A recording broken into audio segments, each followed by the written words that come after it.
Hi folks, I hope you're doing well. Today we're going to talk about jump rings, okay? And so jump rings have a ton of uses in this studio. You'll recognize them for primarily making like link and link chains, but we can use jump rings for a lot of things. This funky little form right here has jump rings holding it together. The transition from the sheet metal to the jump ring is a little awkward, but it's an interesting idea, interesting way to put something together. So I've only done this one time in my career teaching. When I first started teaching, one of my very first metalsmithing classes, I had one of those students who, because she worked in a jewelry store downtown, she knew more about jewelry than everybody else on the planet, including myself, her professor. And so when I started talking about jump rings, she immediately goes, "Oh, I know how to do that." And I never do this, and I haven't since. But I was like, okay, show me. And so she gets her wire out, and then she gets her round nose pliers. She bends that around like so, and then she gets her wire cutters. She cuts that and ends up with a little ring. And I said, no. Number one, it's incredibly inefficient time-wise. Could you imagine how long it would take to make something like this if you were making those links one at a time? Or a idiot's delight chain, It's kind of like snake-looking chain where each link has about 6 other links passing through it. It would take you forever. And also, this link is not perfectly round. It's misshaped, and it's cut weird. And so all of these things make this tool the wrong tool.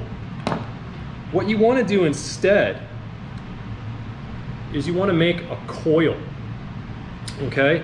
And you can make that coil by essentially wrapping a piece of wire around anything that's round, anything that's strong enough to handle you wrapping that around. You can use a big old nail, okay? If you're using a nail, you want to make sure that you grind or file where that nail has been cut, where the point is. Because when nails are made, they're cut with like a giant wire cutter, and sometimes that spreads the end of the nail out a little bit. You can use the uncut part of a drill bit. If you have a drill bit assortment, these are really handy. Here in the metalsmithing studio, we have some very specific tools for making jump rings. And so the simplest one is our jump ring mandrel set. Now the jump ring mandrel set is kept in the 3rd drawer down next to the mini drill press. That's where we keep all of our jump ring tools. And in this set, you'll see a whole bunch of steel rods of various diameters. That will make your inside diameter of your loop. So if you're doing this at home, like I said, you can go and find anything that's round or anything that's the shape you want your jump ring to be. But what I don't recommend is that you use wood, that you use like a wood dowel, which is unfortunate because you could just go to the hardware store and they're in all these nice different sizes. But the reason why you don't want to use a wood dowel, if I wrap a coil of wire around this, it's gonna squeeze this dowel rod. And so first off, the next coil that I would use isn't gonna be the same shape.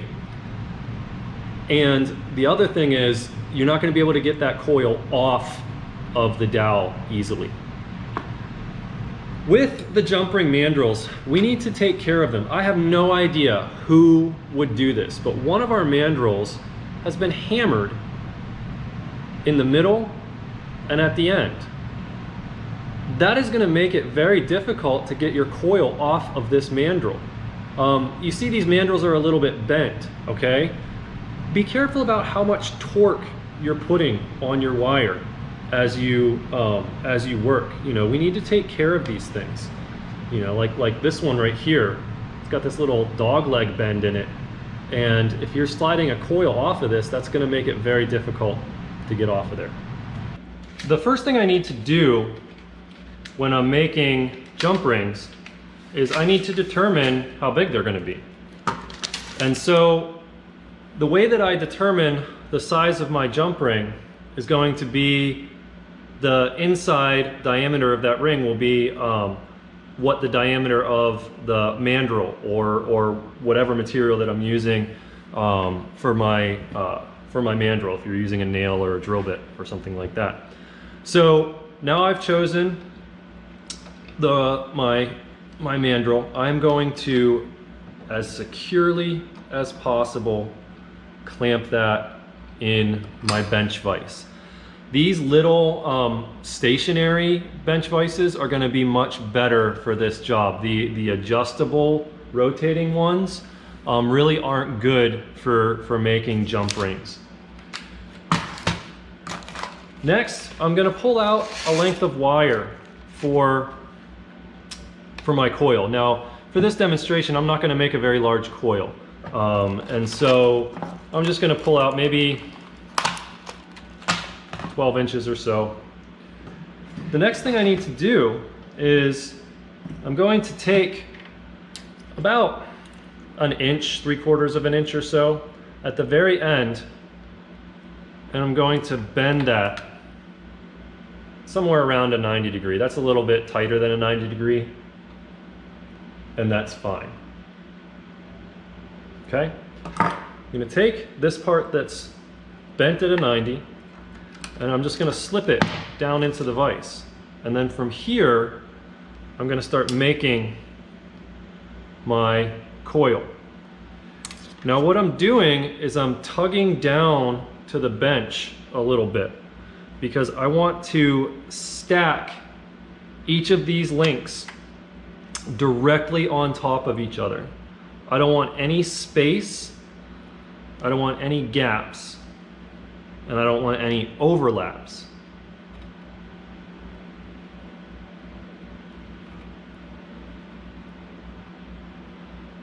If you're making your coil, do not let go of this wire. What's going to happen is it's going to spring open on you, and it's going to be very difficult to start that back up. What happens when I'm bending this wire around this mandrel is everywhere that wire is bent, it's going to be a little bit harder than the rest of the wire. Bending metal works metal. When you work a piece of metal, it gets harder. It's called work hardening. So now I have my coil. If I did this right, I can just slide that right off and I'm good to go. The next thing that I'm going to do is I'm going to use my wire cutters. I'm going to cut this excess off. So that one. Be aware of where your wire is going to shoot. Try to make it go somewhere where it's not going to fling and hurt anybody. Okay, so now that I have my coil, the next thing I'm going to do is I'm going to cut it. If I'm working here in the metalsmithing studio and I'm cutting jump rings, the first thing that I usually do is pull out the catch bin and make sure that there is that it's relatively clean. You don't have a whole lot of stuff in here. If I'm working at home, I don't have a catch bin under my bench, and so what you can do is you can put on an apron and thumbtack it or tape it to whatever table you're working. You could put a towel on your lap, and but you still want you don't want that towel to be open in the front. So sometimes you can fold up the ends, because when these things, when you're cutting jump rings, you know, and these little jump rings are falling on the floor and stuff like that, I do not take any time to look for these things. They're so small, they're just not worth my time. So if you have something to catch it, it makes life a lot easier. Another thing that I'm gonna do is I'm gonna take my bench pin, and this is just my preference. You can figure out what is most comfortable for you. And I'm gonna take my bench pin and I'm gonna turn it upside down. That way I'm looking at this narrow part that's on the left side. I hold the jump rings like this. And so when I'm holding them, basically they're just gonna fall, you know, probably hit my hand and fall down in here. Now the saw is gonna cut in a straight line, okay? You hold the saw at a really shallow angle on your coil, and you also wanna use a very fine or small saw blade. You don't wanna use a really big aggressive blade because those teeth are gonna catch the wire and try to pull it apart.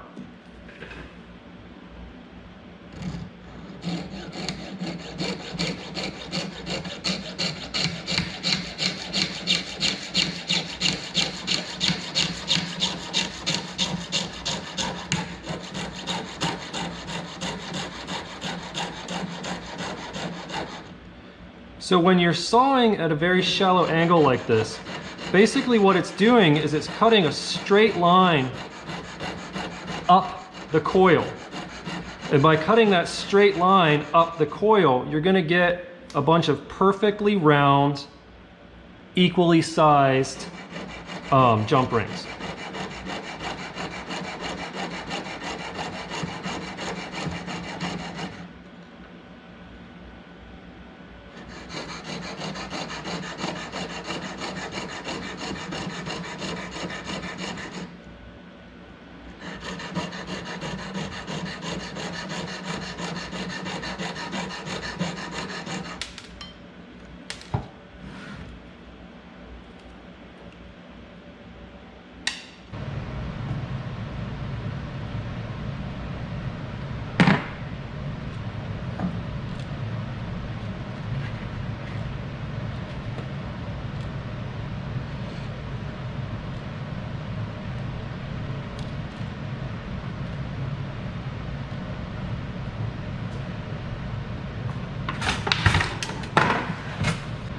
I don't have the patience to cut this entire coil. You know, making the jump rings is the most tedious part of the process of you know, putting together chainmail or putting together a necklace. So I have a nice little pile of cut jump rings, and if you look at them very closely, I don't know if you can see that that wire is kind of stacked right on top of itself. So if this is the jump ring, it's stacked basically like this. What I want to do is I want to take half of these jump rings and I want to close them. I want to bring that jump ring closed. And I take the other half of the jump rings and I'm going to open them. If you do that, make kind of two separate piles, you're going to double your productivity. You're going to be able to work literally twice as fast instead of putting on one, putting on the next, putting on the next. You know, the real thing when you're making something, if you're making a necklace, is to work in batches. So if I was doing this for a project, or if I was really serious about making a necklace, I would make a whole pile of coils. And then I would cut a whole pile of coils. And then I would sit there and I would take that pile of cut coils,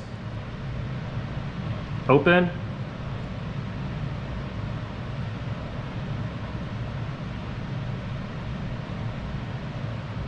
closed.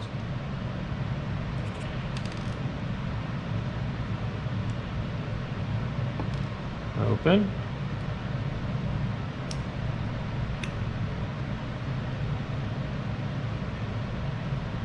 Now, you need to be careful with your steel pliers because they can leave marks on your jump rings. You also notice how I'm always opening those jump rings like this, okay?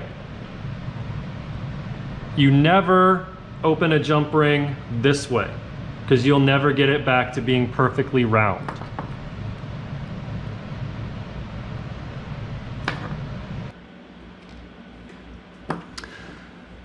And then now that we have our two separate piles, it's just a matter of stringing them together.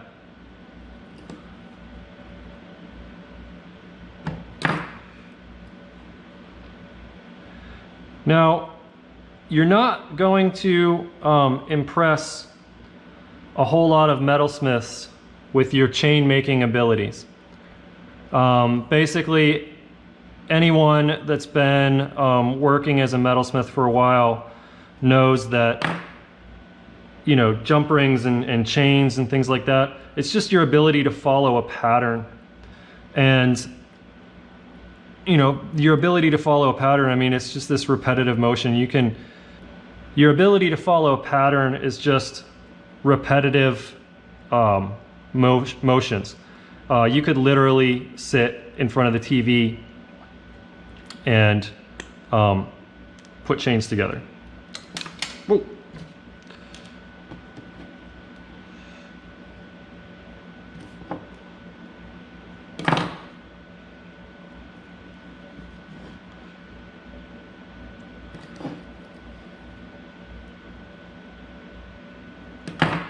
And so, you know, this was just a little random chain out of brass. The material that you're using and the diameter of the loop are really important. The smaller the material, if you make a larger loop, a larger ring, it's going to be weaker. Same brass wire, the smaller chain is going to be stronger, okay? Because the loops are a smaller diameter. Now, anytime you have just a single link chain, you inherently have weak spots if you don't solder those links together. And so it's something to consider, you know, making a more complex chain, something like this Idiot's Delight chain. And the reason why this is called an Idiot's Delight chain is, you know, it looks really impressive. But once you figure out how to make one, you're not really impressing anybody anymore. So that's why it's called the Idiot's Delight. Another tool that we have in the metalsmithing studio, specifically for making jump rings, is our jump ringer. Okay, so this is a brand new tool. Actually, haven't even used this yet. This video will be the first time that this particular tool has been put to use in the studio. So this particular tool, we can clamp it to our bench and you turn this handle. That way you don't have to wrap wire around something. The jump ringer came with its own set of mandrels. Now you notice they're a little shorter than the other ones. And that's fine. You know, I don't like making coils that are super long anyways. The really cool thing about the jump ringer is each of the mandrels has this little hole in it. I don't know if you can see that in the camera. Put the mandrel into the chuck. This is a chuck just like that's in. This is a chuck just like a drill press.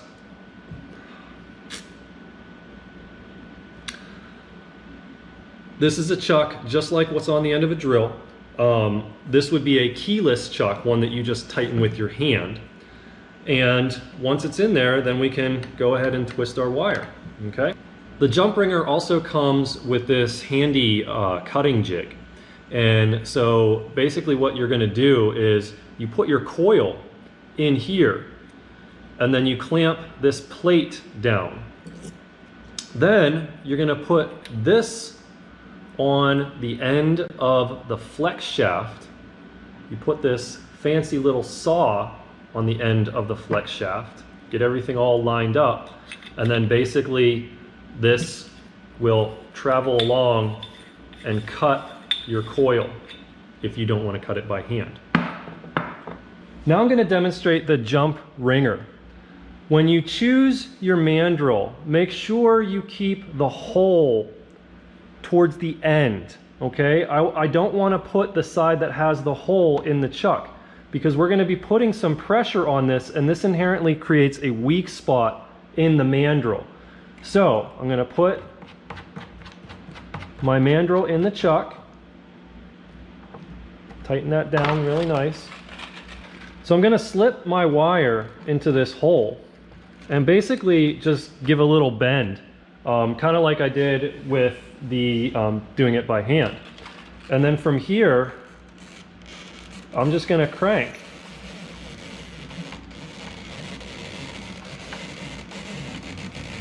And I'm trying to keep a little bit of tension on my wire because I want to make a nice tight coil once again.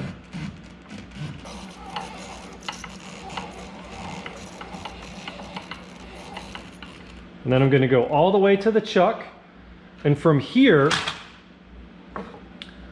I can cut the wire and then just slide this right off. There's a nice big coil. Now we're going to cut it. So we're over here at the flex shaft station, and I need to get set up to use the saw and cut my coil, okay? So the first thing that I need to do is I need to attach the guard to the saw to the handpiece on the flex shaft. Now in the drawer where the jump ringer is kept, there are these two hex keys. Do not take these hex keys anywhere else. Do not use them with anything else. We have a hex key set that we can use. These ones are specific to this. So first I'm going to undo the set screw. I need to insert the handpiece into the thick part of the guard, and I need to allow that to push the whole way out, because next I need to put the saw in the chuck.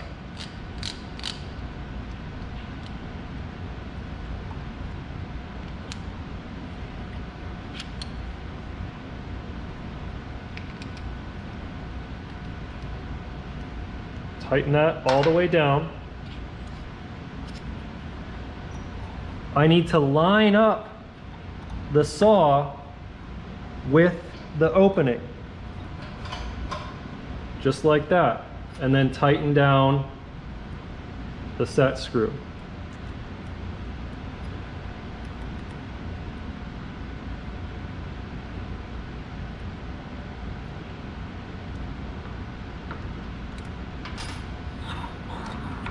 Double check to make sure that that blade is running in the track. Next, I need to determine which of these V-shaped troughs is best for my coil. So I'm going to undo the set screws.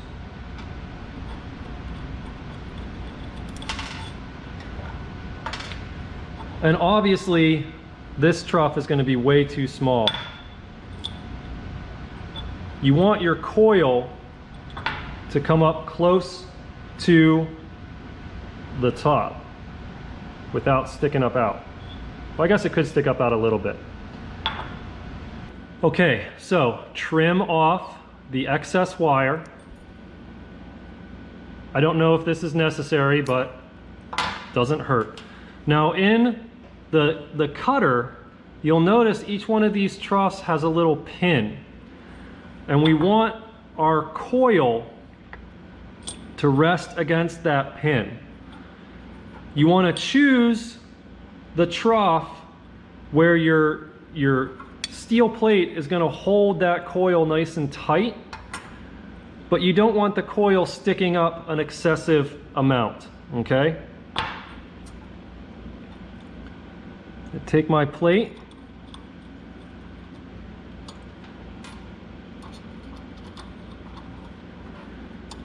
make sure we are not cross-threading.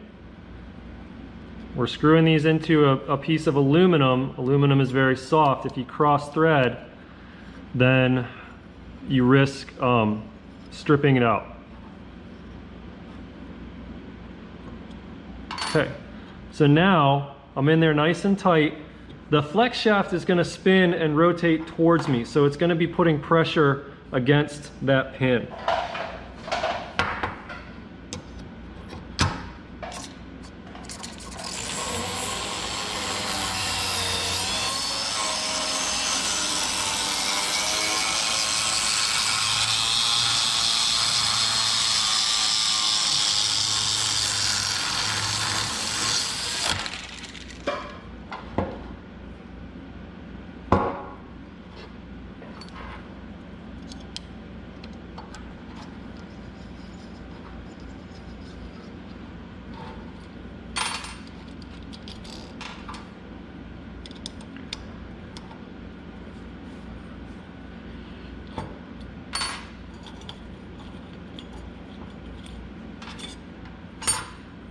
And there you go, a whole bunch of jump rings. Nice little pile there.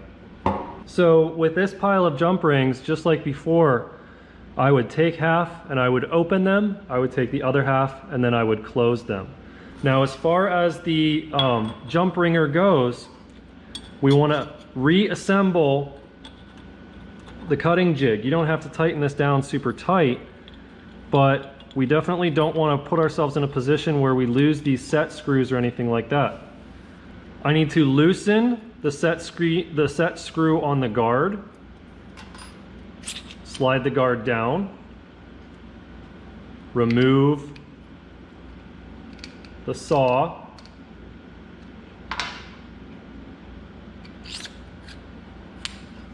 and then just to protect the saw, I like to store it in the guard, just like that.